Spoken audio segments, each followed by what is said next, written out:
My daughter died 2 years ago, or so they told me. Every Friday, I drove 40 minutes to hand her husband $600 in cash so he could keep a roof over my granddaughter's head. Then one evening, the woman at the pharmacy counter pulled me aside and whispered, "Mr. Warren, I think you need to check your daughter's death certificate. Something doesn't add up." That's when the ground opened beneath my feet and swallowed everything I thought I knew. I'm grateful you're here. Before this story unfolds, let me ask you something. Where are you watching from right now?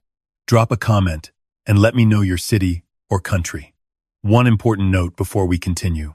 Some elements of this story have been fictionalized for narrative clarity and impact. Any resemblance to real individuals or events is coincidental, but the lesson you'll hear is completely genuine. Now, let's begin.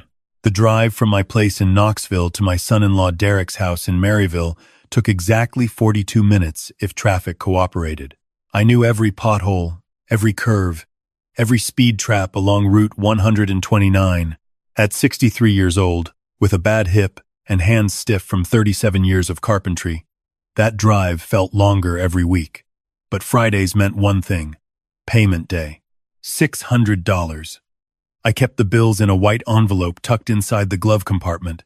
6 crisp hundreds, pulled from whatever I'd earned that week building cabinets, fixing porches, sanding floors for people around Knoxville who still trusted a man with calloused hands over some contractor with a flashy website. $600 might not sound like much, but when your Social Security check barely covers your own rent and medication, and every extra dollar comes from crawling under houses and climbing ladders your doctor told you to stay off of, 600 might as well be 6,000. But I made a promise, and Harold Warren keeps his promises. Tennessee in late September still carried summer's heat, the kind that clung to your skin even after sundown.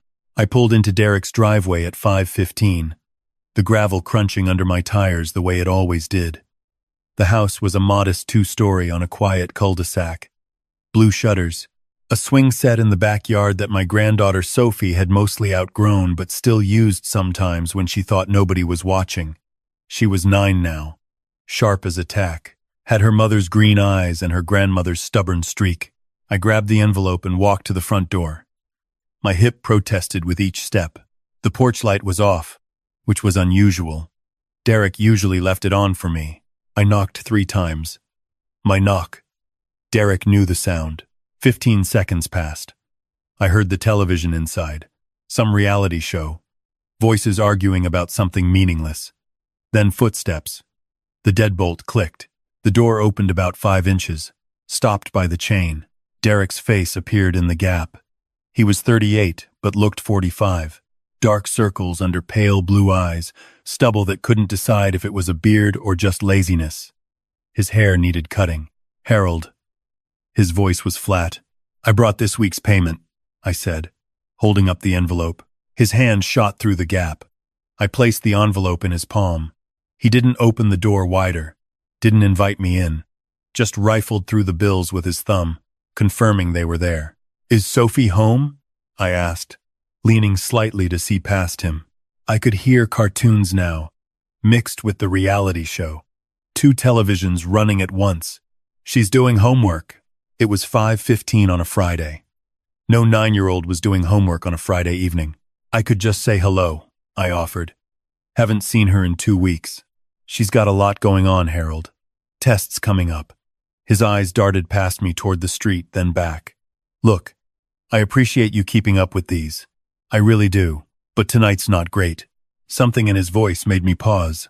Not the usual coldness. Derek had been distant since my daughter Rachel passed. Grief does that to people. But this was different. This was nervous. "Is everything okay?" I asked. "Everything's fine." He started closing the door. "I'll tell Sophie you stopped by." "Derek, wait. I just wanted to." The door shut. The deadbolt slid home with a heavy thud that echoed off the porch ceiling. I stood there for a moment, staring at the brass numbers on the door. 26 months. 104 payments of $600 each. $62,400. Not counting the extra I gave for Sophie's birthday, for Christmas, for school clothes, for the emergency dental work last spring. All of it to pay off the medical bills Rachel had supposedly left behind after the cancer took her. That's what Derek had told me. Rachel had been diagnosed with pancreatic cancer while living in Portland, Oregon. She'd gone out there for a job 2 years earlier, taking Sophie with her. The treatment had been brutal and expensive.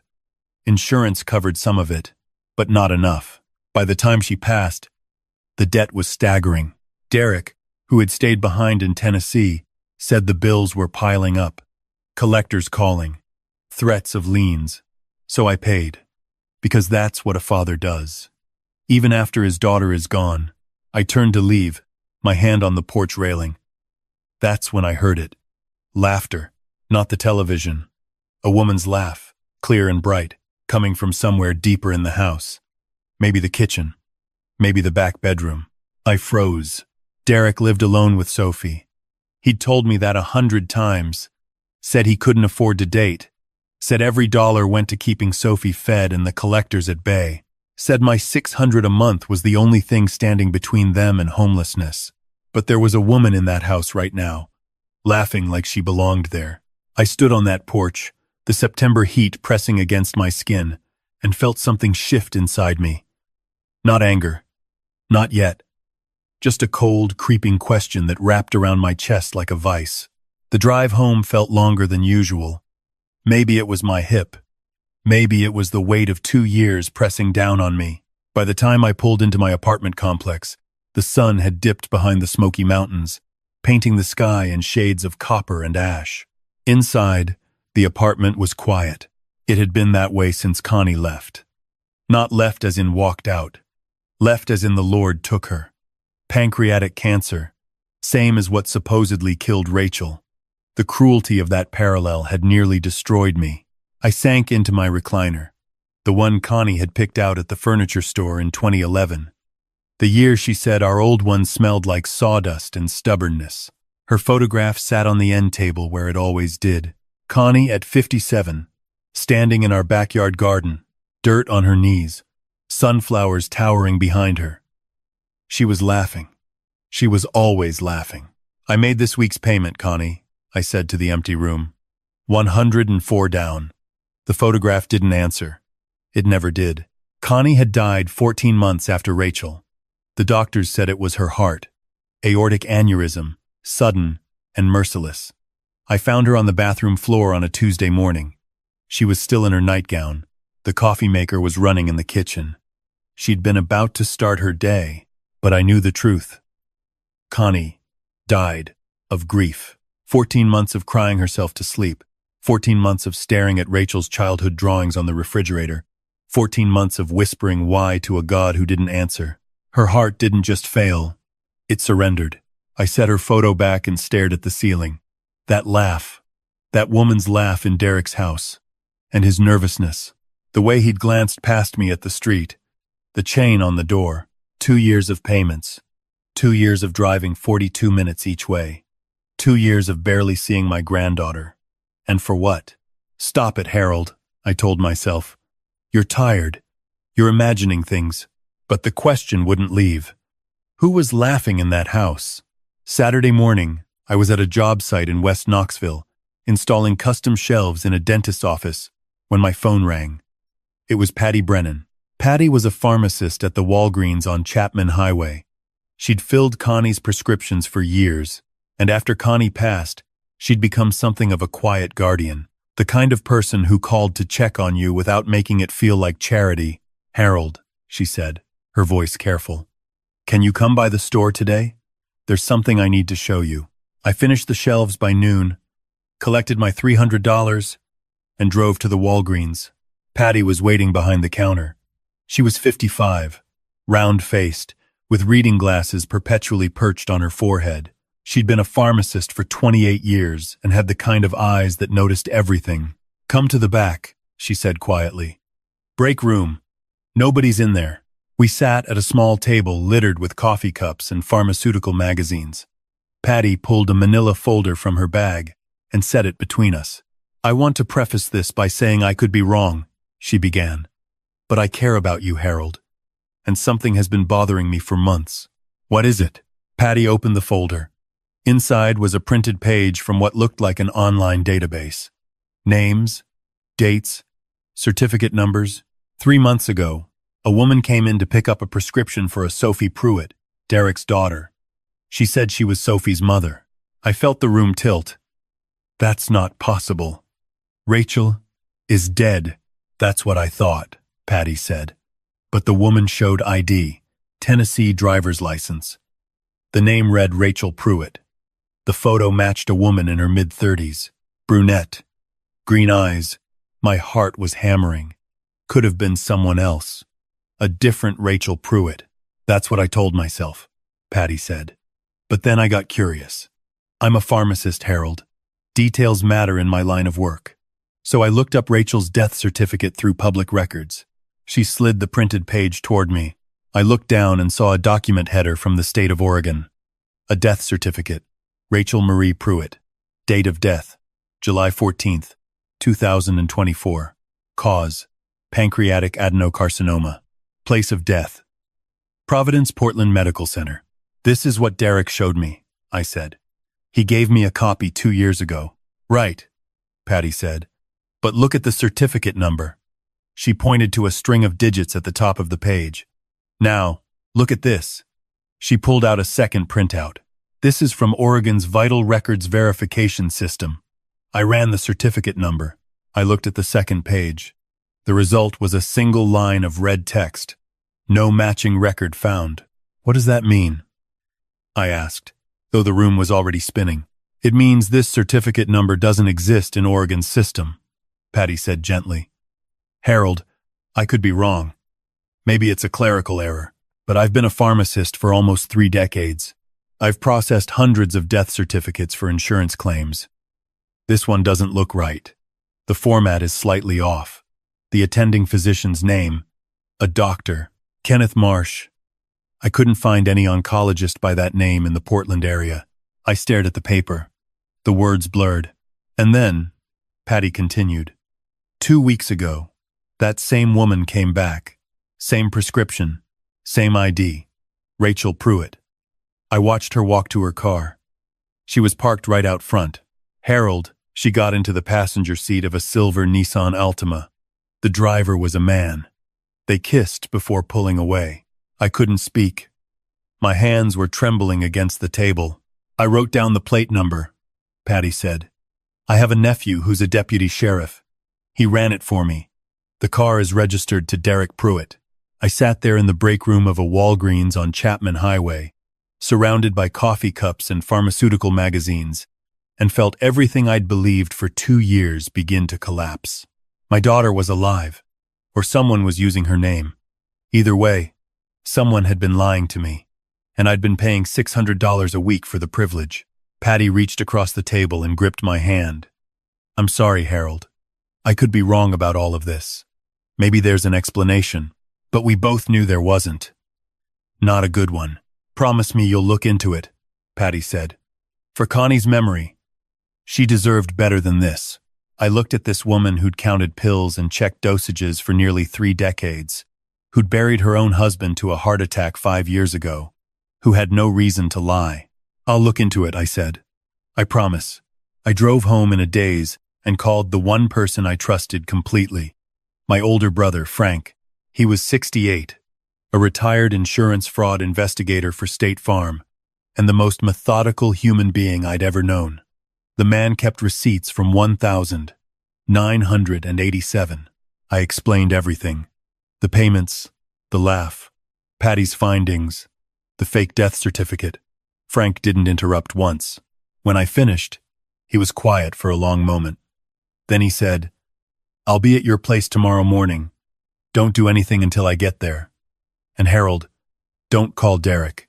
Frank arrived Sunday at 8 a.m. with a laptop, a box of files, and 2 thermoses of coffee. He set up at my kitchen table like it was a war room. First things first, Frank said, opening his laptop. Let's verify that death certificate. Within an hour, he'd confirmed what Patty had found. The certificate number was fabricated. There was no Dr. Kenneth Marsh registered with any medical board in Oregon. Providence Portland Medical Center had no record of a patient named Rachel Marie Pruitt admitted for cancer treatment in 2023 or 2024. It's forged, Frank said flatly. Whoever made this did a decent job visually, but they didn't know how Oregon's numbering system works. The prefix is wrong for the county. My hands were shaking. So Rachel might be alive. Based on what Patty described, I'd say she's definitely alive, Frank said. The question is where she's been for 2 years, and why everyone told you she was dead. I thought about Derek's face in that 5-inch gap of doorway. The nervousness, the chain, the laugh. She's been there, I said slowly. In that house. The whole time. Frank looked at me over his reading glasses. That's my theory too. But we need proof. He pulled up a real estate database. Let's start with the house. Derek's place in Maryville. He bought it in 2019, right? Yeah. Him and Rachel moved there after the wedding. Frank typed for a few minutes. Interesting. The mortgage payments are current. Never missed one. But his listed income is $32,000 a year from his job at the auto parts warehouse. After taxes, that's about $2,400 a month. Mortgage is $1,100. Utilities maybe $250. That leaves $1,000 for everything else. Food, gas, Sophie's school, and I've been giving him $600 a week, I said. $2,400 a month. Frank nodded. Which means Derek's household has been running on about $4,800 a month. Comfortable. Not rich, but comfortable. He paused. Except there's more coming in. What do you mean? Frank turned the laptop to face me. I found a Venmo account linked to Derek's phone number. He's been receiving regular transfers from an account called RP Creative. $1,200 a month. Like clockwork. RP, I repeated. Rachel Pruitt. Frank nodded. If Rachel's alive and working under her own initials, she's been contributing income this whole time, which means your $600 a week isn't keeping them afloat. It's extra. It's pure profit. I felt my stomach drop. $62,000. Profit. Frank spent the next 3 hours building a timeline. He pulled phone records, social media traces, everything an old insurance investigator knew how to find. By noon, the picture was clear and devastating. Rachel had never gone to Portland. There was no cancer, no treatment, no medical debt. The entire story had been fabricated. Rachel had simply moved back into the Maryville house, staying hidden whenever I visited. The death certificate was forged. The cremation paperwork Derek had shown me was fake. And for 2 years, the three of them, Derek, Rachel, and apparently a man named Vince Calloway, Rachel's supposed grief counselor who turned out to be her boyfriend before she married Derek, had been collecting my money while I grieved a daughter who was very much alive. I stared at Frank's laptop, at the neat rows of data that represented 2 years of lies. Connie, I whispered. Connie died thinking Rachel was gone. She cried every single night. She stopped going to church. She stopped eating. She told me God was punishing us, and she didn't know why. Frank's jaw tightened. I know. She held that urn, Frank. She held it and told Rachel she loved her. She begged God to take care of her baby. And there was nothing in that urn. Nothing real. Frank was quiet for a moment. Then he said, Harold, we're going to get the truth. All of it. And they're going to answer for every single lie. That afternoon, Frank and I drove to Maryville. Not to Derek's house. To a coffee shop 2 blocks away called The Daily Grind. Frank had found a pattern. Every Sunday at 2 p.m., Derek left the house alone. We needed to know where he went. We parked across the street and waited. At 2:07, Derek's truck pulled out of the cul-de-sac and headed east. Frank followed at a comfortable distance. Derek drove for 20 minutes to a storage unit facility on the outskirts of Alcoa. Unit 47. He backed his truck up to the unit, rolled up the metal door, and went inside. We parked 50 yards away, Frank with binoculars. What's he doing? I asked. Loading boxes, Frank said. Looks like moving boxes. Labeled. Clothes, kitchen, books. They're packing, I said. They're getting ready to leave. Frank lowered the binoculars. That would make sense. If you're running a fraud, you don't stick around forever. They've been bleeding you dry for 2 years. Maybe they've hit their number and it's time to disappear. My chest tightened. Sophie. If they ran, I'd lose Sophie. We watched Derek load 6 boxes into his truck. Then he locked the unit and drove back toward Maryville. Frank didn't follow this time. Instead, he got out of the car and walked to Unit 47. "What are you doing?" I hissed. Frank examined the lock, then pulled out his phone and took photos of the unit number, the facility name, and the security camera positions. "Evidence," he said simply. "We're going to need it." That evening, Frank hacked into the storage facility's rental records. Unit 47 was rented under the name Vincent Calloway.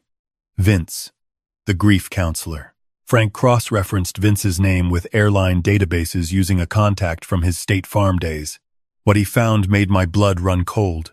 3 one-way tickets to Cancun, Mexico, departing October 15th from McGee-Tyson Airport. Passengers: Vincent Calloway, Rachel M. Pruitt, Derek A. Pruitt. 3 tickets, I said. "Not 4. Frank looked at me, his expression grim. "No ticket for Sophie. They're leaving her behind," I whispered. "That's what it looks like," Frank said. 3 adults, no child. I closed my eyes. My granddaughter, 9 years old. They were going to abandon her. "When do they leave?" I asked. 12 days, Frank said. "October 15th. I opened my eyes. Then, we have 12 days to stop them. Before I tell you what happened next, I need you to do something for me. Comment "I'm still here" if you're listening. That's all. 3 words. Let me know you haven't left yet. Because what I'm about to tell you is the hardest part of this entire story. This is where the lies finally cracked wide open. And please note, this story contains some fictional elements added for storytelling and educational purposes. It may not be entirely factual. If that bothers you, feel free to stop now. But if you want to know what really happened, keep watching. Frank spent the next week building a case so tight even the slickest lawyer couldn't wiggle out of it. He contacted a friend at the Blount County Sheriff's Office, Detective Angela Reeves. She was sharp, thorough, and she didn't like fraud. We presented everything: the fake death certificate, the forged cremation documents, the financial trail, the storage unit, the plane tickets, the Venmo transfers, Derek's account activity, Rachel's driver's license, which she'd renewed 6 months ago at the Maryville DMV while supposedly being dead. Detective Reeves reviewed it all. Then she looked at me across her desk and said, "Mr. Warren, how long have you been paying?" 2 years, I said. $62,000. Maybe more if you count the extras. She nodded slowly. "We're going to get your money back, and we're going to make sure your granddaughter is safe."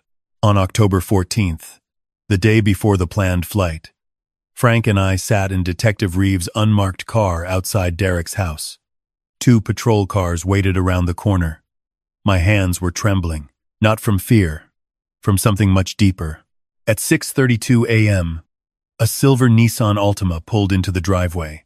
The driver's side door opened, and Vince Calloway stepped out. He was 41, stocky, with a buzz cut and a goatee. He wore khakis and a polo shirt like he was heading to a casual Friday meeting, not a flight out of the country. Then the passenger door opened. I stopped breathing. A woman stepped out. Brunette hair pulled into a ponytail. Green eyes, thin, taller than I remembered. But the way she moved, the way she tilted her head when she talked, the way she tucked her hair behind her left ear first. Always the left. "That's my daughter," I said, and my voice cracked like old wood. Rachel walked to the front door. She didn't knock. She pulled out a key and walked in like she'd done it 1,000 times. Because she had. Reeves picked up her radio. "All units, stand by. Subjects are inside the residence. We move in 10 minutes. Those 10 minutes lasted a lifetime. I sat in the back seat of that unmarked car, staring at the house where my granddaughter was sleeping, where my daughter, my living, breathing daughter, was packing suitcases to abandon her own child and disappear with stolen money. I thought about Connie, about the night I'd told her Rachel was gone. She'd been making pot roast. The wooden spoon had slipped from her hand and clattered on the kitchen floor. She didn't scream. She didn't cry. She just stood there, her mouth open, no sound coming out, like someone had reached inside her and pulled out something vital. After that, she was never the same. She stopped cooking, stopped gardening. She sat in her rocking chair and held Rachel's baby blanket, the yellow one with the ducks, and rocked back and forth for hours. Sometimes she talked to Rachel, told her about the weather, about Sophie, about how the tomatoes weren't growing right this year. The doctor said it was depression. I knew it was dying, just slower than most. And Rachel had been alive the whole time, 42 minutes away, living in a house I was paying for. "Go," Reeves said into her radio. The patrol cars rolled around the corner, lights off, and stopped in front of the house. 4 officers approached the front door. Reeves got out and walked toward them. Frank and I followed. Reeves knocked. Blount County Sheriff's Department. Opened the door. Silence. Then, scrambling inside. Footsteps. A muffled shout. The door flew open. Derek stood there in sweatpants and a t-shirt, his face white. "What's going on?" "What is this?" "Derek Pruitt. You're under arrest for fraud, identity theft, and conspiracy," Reeves said, pulling out handcuffs. Derek tried to slam the door. An officer caught it with his boot. They pushed inside. I heard Rachel scream from the kitchen. I walked through the front door of that house for the first time in 2 years without a chain stopping me. The living room was exactly as I remembered, except for the suitcases lined up by the back door. 3 large suitcases. Brand new. Expensive. In the kitchen, Rachel stood against the counter, her face ashen. Vince was beside her, his hands already raised. When Rachel saw me, she staggered backward. "Dad," that word, that single syllable from the daughter I'd buried, mourned, and wept over for 2 years. It hit me like a physical blow. "You're alive," I said. My voice was steady, but my eyes burned. "You've been alive this whole time, Dad. I can explain." She was crying. "Let me explain." "Explain what?" I said, stepping closer. "Explain why you let your mother die thinking you were gone? Explain why you watched me hand Derek $600 every Friday while you hid in the back bedroom." Rachel's face crumbled. "Mom, is Mom okay?" The room went silent. Even the officers stopped moving. "Your mother is dead, Rachel," I said, and every word felt like swallowing glass. "She died 14 months after you did. Except you didn't die. She did. For real. Heart gave out. The doctors called it an aneurysm. I call it grief. She spent 14 months crying over you, talking to your urn, begging God to watch over you. And you were right here." Rachel's knees buckled. She grabbed the counter to stay upright. No, that's not. Nobody told me." "Nobody told you?" I repeated, my voice rising. "You faked your own death, Rachel. You cut us off. You disappeared. How was anyone supposed to tell you anything?" Vince stepped forward. "Mr. Warren, maybe we should all calm down," and I turned on him. "You helped her do this. You forged the death certificate. You played the grief counselor. You sat in my living room and told me how sorry you were for my loss while my daughter was alive and well." Vince shut his mouth. Detective Reeves stepped in. "Rachel Pruitt, Vincent Calloway, you're both under arrest."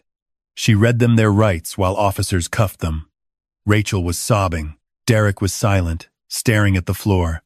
Vince kept saying he wanted a lawyer. Then I heard a small voice from the hallway. "Grandpa?" I turned. Sophie stood at the top of the stairs in her pajamas, her hair messy, her eyes wide and confused. "Hey, sweetheart," I said, my voice breaking. "Come here." She ran down the stairs and threw her arms around my waist. I held her tight, tighter than I ever had. She smelled like strawberry shampoo and sleep. "Why are the police here?" she whispered. "Is Daddy in trouble?" I knelt down so I was eye level with her. I brushed the hair from her face. "Everything's going to be okay, Sophie. I'm here. I'm not going anywhere." She looked past me at her mother in handcuffs. "Mommy?" Rachel couldn't meet her daughter's eyes. She just shook her head, tears streaming down her face, as the officer led her out the front door. I picked Sophie up and carried her to the living room. She buried her face in my shoulder. I sat down on the couch and held her while the officers finished securing the house. Frank appeared beside me. He didn't say anything. He just put his hand on my shoulder and stood there, solid and steady, the way he'd been my entire life. 4 months later, the courtroom was full. I sat in the front row with Sophie's hand in mine, Frank beside us. This was the day. Judge Robert Harding reviewed the final documents. Derek, Rachel, and Vince sat at the defense table with their attorneys, looking smaller than I'd ever seen them. Rachel received 8 years for fraud, conspiracy, and identity theft. She sobbed when the sentence was read. Derek received 6 years for conspiracy, fraud, and theft. He stared at his hands and said nothing. Vince Calloway received 7 years for document forgery, conspiracy, and fraud. He was also ordered to pay restitution. Together, they were ordered to repay every cent I'd given them, $62,400. Their seized assets, including the house, the storage unit contents, and the funds from Vince's accounts, covered most of it. I was granted full custody of Sophie. In the hallway afterward, Rachel asked to speak to me. The bailiff allowed it, standing close. "Dad," she said through tears, "I'm sorry. I'm so sorry. I didn't know about Mom. I swear I didn't know." I looked at my daughter, the girl who'd built birdhouses with me in the garage, the teenager who'd argued with me about curfews, the woman I'd mourned for 2 years. "I believe you didn't know about your mother," I said quietly. "But you chose to let us suffer. You chose money over your family. You chose to let a 9-year-old girl believe her mother was dead. I'll forgive you, Rachel, because holding on to anger won't bring Connie back and won't help Sophie. But forgiveness doesn't erase consequences. You're going to serve your time. And when you get out, you're going to have to earn your way back into Sophie's life. That's not my decision to make. That's hers." Rachel nodded, wiping her face. "Will you bring her to visit me?" I thought about it for a long moment. "Maybe. After some time. After you've shown her. You've changed." The bailiff led her away. She looked back once. I didn't wave, but I didn't look away either. Outside, Sophie waited on a bench with Frank. I sat beside her. She leaned against me. "Grandpa, is Mommy going to be okay?" "Your mom made some very bad choices," I said gently. "She's going to have time to think about them and hopefully become a better person. Do you still love her?" "Always," I said. "But loving someone doesn't mean accepting what they do when it hurts people. You can love someone and still say what they did was wrong. Do you understand?" Sophie nodded slowly. "I think so." "Good," I said, squeezing her hand. "Now let's go home." The court-ordered restitution came through 3 months later. I sat at my kitchen table and stared at the check. $62,400. I pulled out a notepad and started writing. House repairs and Sophie's bedroom renovation, $15,000. She deserved a room that felt like hers, with bookshelves and a desk and paint colors she picked herself. Education trust fund, $30,000. Locked until she turned 18. College, trade school, whatever she wanted. Her choice. Emergency savings, $10,000. Because life doesn't care about your plans. Workshop equipment, $7,400. I was reopening my carpentry shop in the garage. Properly this time, with good tools and proper ventilation. I looked at the list and felt something shift in my chest. Connie would have approved. She'd always been the practical one. 2 weeks later, Sophie and I stood in the garage, surrounded by sawdust and the smell of fresh pine. I handed her a small hand plane. "Okay, sweetheart," I said.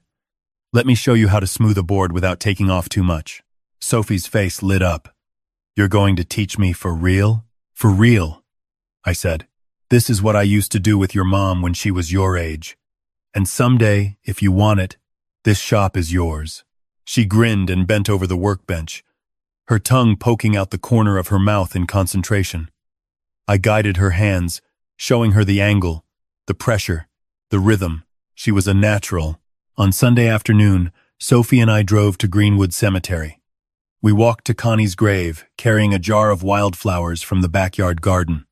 Connie's garden. Sophie had been helping me tend it. The sunflowers were finally growing right again. I knelt and placed the flowers on the headstone. "Connie," I said quietly, "it's over. Rachel's alive. She's paying for what she did. Sophie is safe. She's with me now. I kept my promise." Sophie knelt beside me. "Grandpa, do you think Grandma knows?" I looked at her, this brave, kind girl who'd weathered more storms than any 9-year-old should. "I think she knows, sweetheart. I think she's proud of you." Sophie smiled. "I'm going to grow her sunflowers every year, so she always has flowers." My throat tightened. "That's a beautiful idea, Sophie." That evening, we sat on the front porch of my apartment, watching the sun drop behind the smoky mountains. The sky turned orange and gold, the kind of sunset Connie used to call God's watercolors. "Grandpa," Sophie said, "is everything going to be normal now?" I looked at her. "We're going to build our own kind of normal, just you and me." She leaned against my shoulder, small and warm and trusting. "That sounds good," she said. I wrapped my arm around her. I lost my wife. I lost my daughter in more ways than one. I lost 2 years and $62,000 to a lie. But I still have this girl, and that's everything. That night, I tucked Sophie into bed. She was almost asleep, her eyes heavy, her stuffed rabbit tucked under her chin. "Grandpa," she murmured, "what's the most important thing in life?" I thought about Connie, about Rachel, about the drive down Route 129 with an envelope in the glove compartment, about Patty at the pharmacy counter who cared enough to speak up, about Frank who dropped everything to help his brother, about a courtroom where justice was finally served. "The most important thing," I said softly, "is to love honestly, protect the people who can't protect themselves, and never be afraid to ask questions when something doesn't feel right." Sophie smiled and closed her eyes. I stood in the doorway for a moment, watching her breathe, and for the first time in 2 years, the weight was gone. Not forgotten, just lifted, carried somewhere I didn't have to hold it alone anymore. And to you listening to this story, remember this: God gives us strength in our darkest moments. When I thought I'd lost everything, my wife, my daughter, my savings, God was still there, guiding me toward the truth. Connie used to say, "When the road gets dark, just keep walking. The light's always up ahead somewhere." She was right. Looking back, I see the mistakes I made. I trusted without verifying. I let grief cloud my judgment. I didn't ask the hard questions because I was afraid of the answers. Don't be like me. If something feels wrong, investigate it. If someone's story doesn't add up, dig deeper. Protect yourself and the people you love. Don't wait until it's too late. But most importantly, remember this: forgiveness doesn't mean accepting harm. I forgave Rachel, but she still faced the consequences of her choices. Love your family, but don't let love make you blind. Stand up for what's right, even when your hands are shaking. And when justice comes, accept it with grace. Sophie is safe now. She's growing up strong and curious and kind. She builds birdhouses with me on Saturdays and grows sunflowers for her grandmother. And every day, I thank God for giving me the chance to protect her and give her a future built on truth instead of lies. If this story touched your heart, please leave a comment below. Share it with someone who needs to hear it. And don't forget to subscribe to this channel for more stories about truth, justice, and the power of family. Thank you for staying with me until the end. Your time matters, and I'm grateful you spent it here. One final note: the stories on this channel may contain fictional elements created for educational purposes. It may not be entirely factual. If that bothers you, feel free to find something that better suits your preferences. But if you're here for real lessons about life, faith, and resilience, welcome. You're in the right place.